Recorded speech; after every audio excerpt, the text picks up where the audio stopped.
우리는 지난 영상들에서 자산 관리의 마지막 목표가 얼마를 더 모으는가가 아니라 얼마를 안정적으로 인출할 수 있는가에 가까워지고 있다는 이야기를 했습니다. 그런데 여기서 아주 중요한 문제가 등장합니다. 같은 10억으로 은퇴해도 누군가는 평생 안정적으로 살아가고 누군가는 빠르게 자산이 흔들리기 시작합니다. 왜 이런 차이가 발생할까요? 많은 사람들은 투자에서 평균 수익률만 봅니다. 연 7%, 연 8%. 하지만 은퇴 이후에는 평균보다 훨씬 더 중요한 것이 존재합니다. 바로 이 언제 하락하느냐입니다. 예를 들어 은퇴 직후 시장이 크게 하락하면 줄어든 자산에서 생활비까지 계속 인출해야 합니다. 그러면 단순히 손실만 발생하는 것이 아니라 회복해야 할 원금 자체가 줄어들게 됩니다.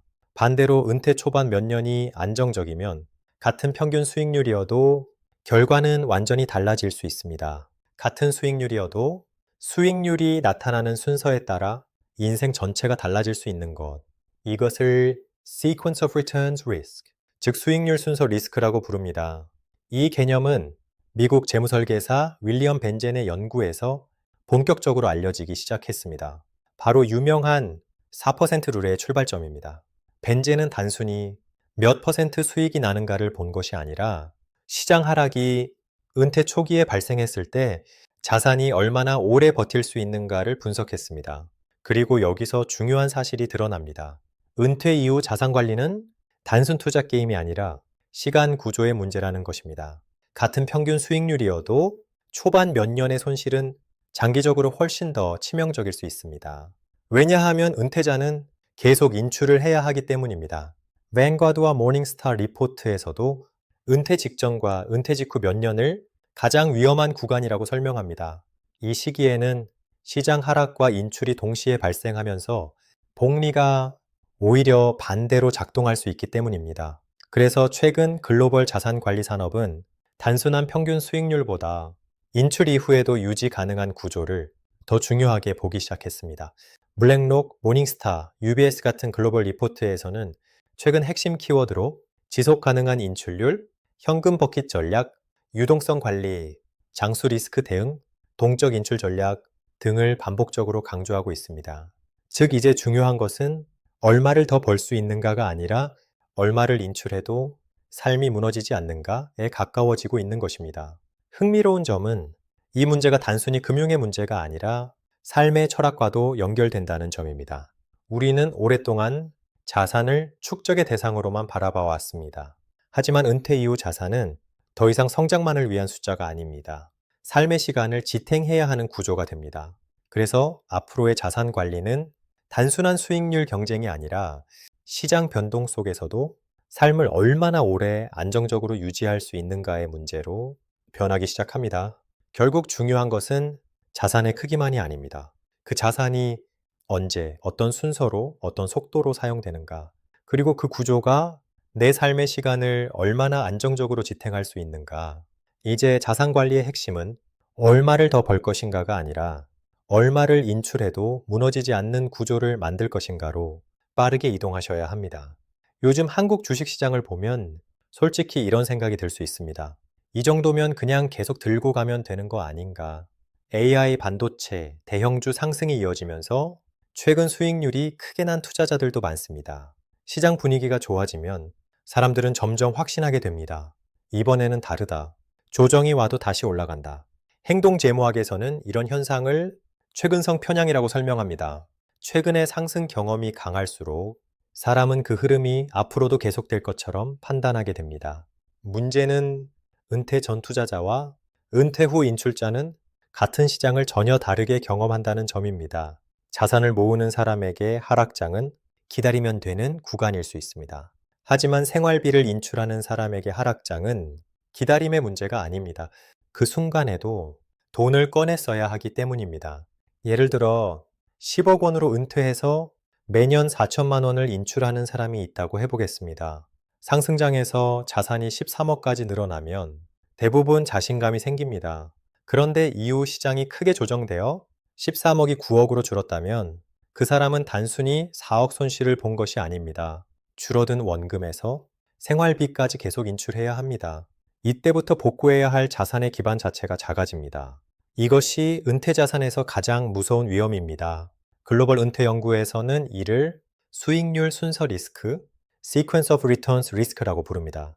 평균 수익률이 같아도 하락장이 은퇴 초기에 오느냐, 후반에 오느냐에 따라 결과는 완전히 달라집니다.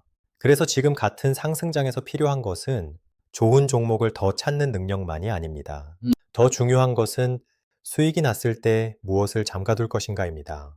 현금 비중을 얼마나 유지할지, 생활비 몇 년치를 분리할지, 하락장에서는 어떤 자산부터 인출할지, 세금이 적은 순서로 어떻게 현금화할지, 이것이 은퇴 이후 자산 관리의 핵심입니다. 벤가디의 Advisors Alpha 연구는 전문가의 역할을 단순 종목 선택이 아니라 리밸런싱, 인출 순서, 행동 통제, 세금 효율 관리에서 찾습니다. 특히 시장이 흔들릴 때 계획된 기준을 지키는 것이 장기 성과에 큰 차이를 만든다고 설명합니다. 모닝스타르의 은퇴 인출 연구도 고정 인출보다 시장 상황에 따라 지출을 조정하는 가드레일 전략이 은퇴자의 불안을 줄이고 자산 지속 가능성을 높일 수 있다고 설명합니다. 결국 지금 같은 상승장에서 가장 중요한 질문은 이것입니다. 얼마나 더 오를까가 아닙니다. 하락장이 와도 내 생활비는 어디서 나올 것인가? 은퇴 이후 자산 관리는 수익률 경쟁이 아닙니다. 상승장에서는 일부를 지키고 하락장에서는 삶이 흔들리지 않게 만들고 인출 순서와 현금 흐름을 조정하는 구조의 문제입니다. 의사에게 건강 관리를 맡기듯 은퇴 이후 자산도 전문 운용 인력과 전문 플래너가 함께 관리해야 하는 이유가 바로 여기에 있습니다. 대부분의 사람들은 자산 관리를 현재에서 시작합니다. 현재 연봉, 현재 자산 규모, 현재 시장 상황, 그리고 여기서부터 앞으로 얼마를 더 모을 수 있을지 계산합니다. 하지만 흥미로운 점은 현대 재무이론은 원래 이 방식만을 위해 만들어진 것이 아니라는 점입니다. 1950년대 이후 금융공학은 포트폴리오 이론, 분산 투자, 효율적 시장 가설 같은 개념을 통해 어떻게 자산을 효율적으로 성장시킬 것인가에 집중해 왔습니다. 해리 마코이츠의 현대 포트폴리오 이론은 위험 대비 기대 수익률을 최적화하는 구조를 설명했고, 윌리엄 샤프의 CAPM은 위험과 수익률의 관계를 숫자로 계산하기 시작했습니다. 즉, 20세기 금융은 기본적으로 축적 중심 구조였습니다. 문제는 인간의 삶은 투자 기간이 끝난 이후에도 계속된다는 점입니다. 특히 지금처럼 기대 수명이 길어진 시대에는 더 그렇습니다. 은퇴 이후 삶은 30년 이상 이어질 가능성이 높아졌습니다. 즉 이제 자산 관리의 핵심은 얼마나 빨리 성장하는가 보다 얼마나 오래 유지 가능한가에 가까워지고 있습니다.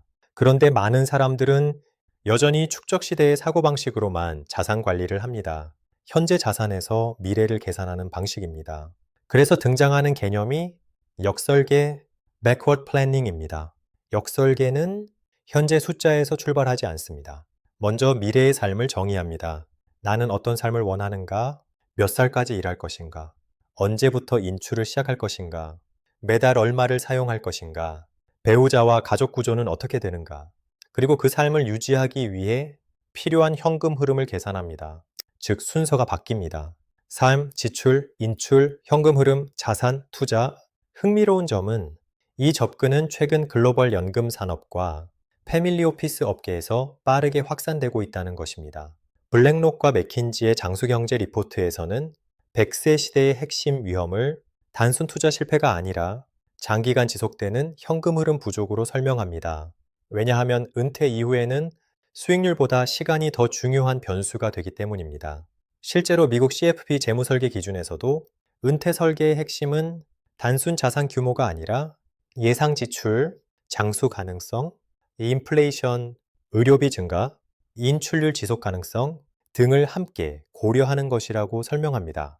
즉 투자 자체보다 삶의 지속 가능성을 먼저 계산하는 것입니다. 이런 흐름은 기관 투자자들의 구조에서도 나타납니다. ALM, 즉 Asset Liability Management를 더 중요하게 보기 시작했습니다. 쉽게 말해 얼마를 벌 것인가 보다 앞으로 지급해야 할 돈을 얼마나 안정적으로 감당할 수 있는가를 더 중요하게 보기 시작한 것입니다. 사실 개인도 마찬가지입니다. 우리의 미래 생활비 역시 일종의 부채입니다.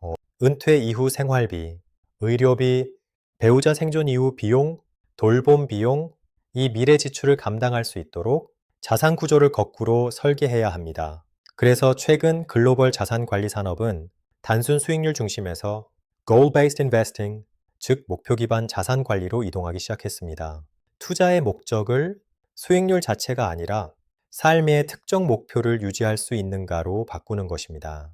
예를 들어 평생 월 생활비 유지, 장수 리스크 대응, 의료비 대비, 자녀 지원, 배우자 보호, 세대 간 이전 구조, 이런 목표를 먼저 정하고 그 다음 자산을 배치합니다. 즉 투자 자체가 목적이 아니라 삶을 유지하기 위한 도구로 다시 정의되는 것입니다. 결국 역설계의 핵심은 단순합니다. 현재 자산에서 출발하는 것이 아니라 먼저 미래의 삶을 정의하고 그 삶을 유지할 수 있도록 현재의 자산 구조를 거꾸로 설계하는 것. 앞으로의 자산 관리는 얼마를 더 벌 것인가 보다 내 삶을 얼마나 오래 유지할 수 있는가를 먼저 계산하는 방향으로 빠르게 이동하여야 할 것입니다. 많은 사람들은 지금의 변화를 단순한 전환이라고 생각합니다. 저축의 시대에서 인출의 시대로 넘어가는 것. 하지만 실제 변화는 그보다 훨씬 깊습니다. 이제 자산 관리는 단순히 마지막에 돈을 꺼내 쓰는 문제가 아닙니다.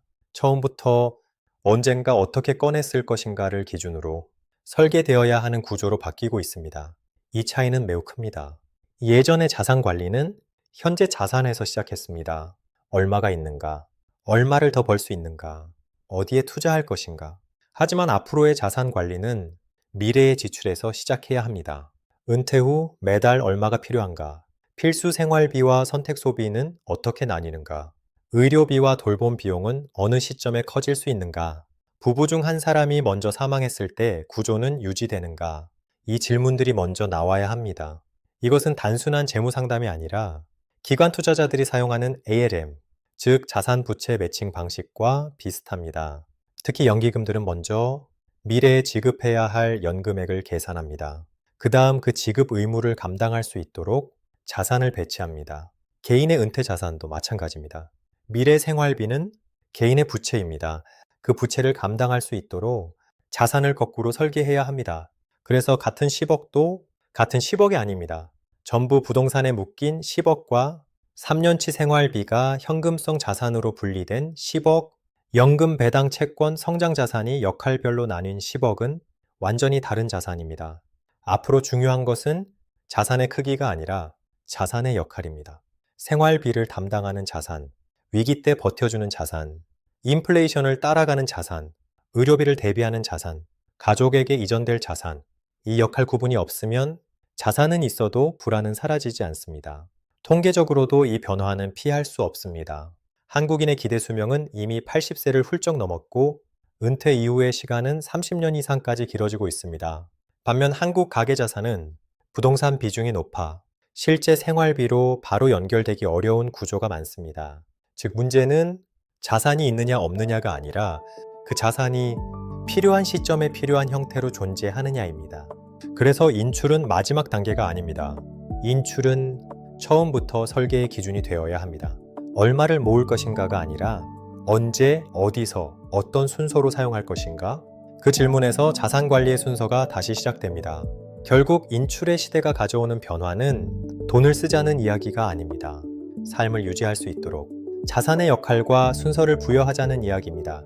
앞으로의 자산 관리는 수익률표가 아니라 삶의 운영 설계도에 가까워져야 할 것입니다.